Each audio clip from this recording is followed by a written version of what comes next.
কি হয়েছে আপনার?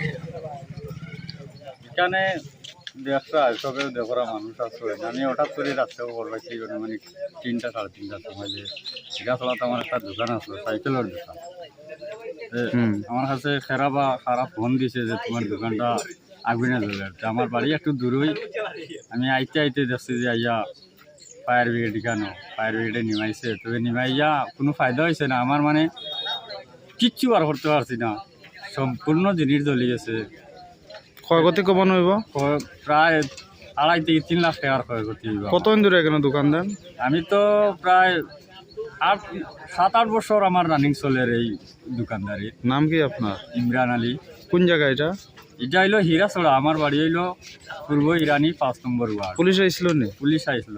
আমার কি সন্দেহ আছে নাকি বা কারা এরকম করছে? সন্দেহ তো এখন রাত্রে ধরে আইছে, হয়তো দুষ্কৃতী কেউ রাজনীতির চক্রান্তর শিকার, আমরার মতো নিরীহ মানুষ, এটাও হইতে পারে। আপনি কোনো রাজনৈতিক দলের সাথে জড়িত নেই?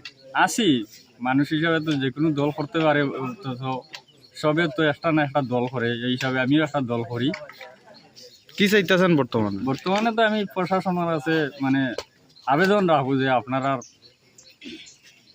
কাছে যা আগেও আইসেন, আরও সাংবাদিক আইসেন, সাংবাদিকের কাছে চাইবো যে সঠিক তথ্য নিয়ে আমার মতো নিরীহ মানুষের জিনিসটা যাতে পাই, এটার একটা ব্যবস্থা করিয়া দিকা।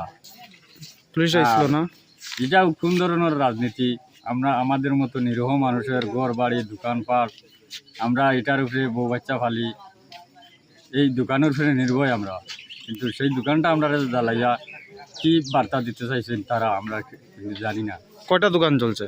দোকান প্রায় 60টা জ্বলে গেছে। 60টার মাঝে 3টা দোকান, 4টা দোকান, 5টা দোকান, টোটাল 4টা দোকান একবারে জিরো জ্বলিয়া সব কিছু ইয়ে গেছে। একটা দোকান কিছু মানুষে বাঁচাইতেও পারছে, মানুষ আইয়া প্রায় জ্বলছে।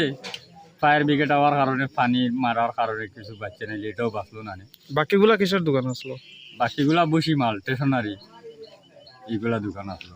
অনেক টাকার ক্ষয়ক্ষতি হয়েছে।